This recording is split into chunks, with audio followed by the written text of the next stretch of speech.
उठ भी नहीं पाए, फिर सजदे में चले गए। तो ये तरीका गलत है। इन मसलों को अपने मस्जिद के इमाम साहब से समझें। इन मसलों को समझना बहुत जरूरी है, निहायत ही जरूरी है, ताकि आपकी नमाजें सही हो जाएं। अगर आप इन मसाइल पर गौर फिक्र नहीं करेंगे तो फिर नमाजें दुरुस्त नहीं हो पाएंगी आपकी। ये सारे मसाइल हैं, इनको याद करना चाहिए। मस्जिद में आने की दुआ क्या है, मस्जिद से बाहर निकलने की दुआ क्या है, मस्जिद में बैठने के आदाब क्या हैं, मस्जिद में किस तरीके से बैठा जाए और क्या बात की जाए, किस अंदाज से रहा जाए। तो ये सारे मसाइल हैं, इनको सीखने की, समझने की जरूरत है।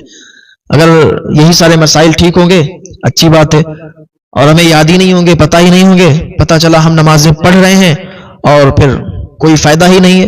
वो कबूल करना ना करना अल्लाह रब्बुल इज्जत के इख्तियार में है, लेकिन हमें यह चाहिए कि हम इन मसलों को दुरुस्त करें। क्योंकि देखें, इल्म सीखना बहुत जरूरी है, इल्म सीखना फर्ज है। अच्छा, गुस्ल करने का तरीका क्या है? गुस्ल में 3 फर्ज हैं।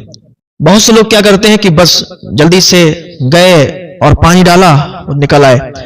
गुस्ल के 3 फर्ज हैं और उनकी अदायगी जरूरी है। पहला फर्ज हो गया कुल्ली करना, ठीक बेहतर तरीके से आपने कुल्ली कर ली, दांत वगैरह में उंगली डाल के साफ करके कुल्ली कर ली। दूसरा जो फर्ज है गुस्ल का, वो नाक में पानी डालना। जो नरम हड्डी है नाक की, वहां तक आप पानी पहुंचाएं और बेहतर तरीके से पानी डाल के नाक साफ कर लें। तीसरा तरीका है कि पूरे जिस्म पर आप पानी बहा दें, पूरे जिस्म पर, कोई जिस्म का एक बाल भी सूखा नहीं रहना चाहिए। 3 फर्ज हो गए गुस्ल के, कुल्ली करना, नाक में पानी डालना और पूरे जिस्म पर पानी बहाना।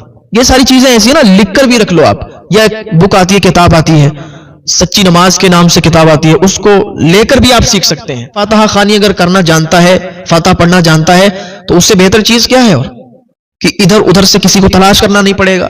बाद वक़्त ऐसी जगहें भी होती हैं कि जहां पर एक ही सिर्फ इमाम साहब हैं या कोई और भी है। अच्छा, इमाम साहब भी हैं तो उनकी भी जरूरियात है, वो नहीं मिल पाए या नहीं है वहां पर, तो फिर किससे आप फातिहा करवाएंगे?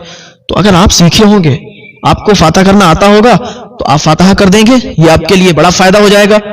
तो आसान तरीका मैं बताता हूं, अगर किसी को नहीं पता है तो सीखना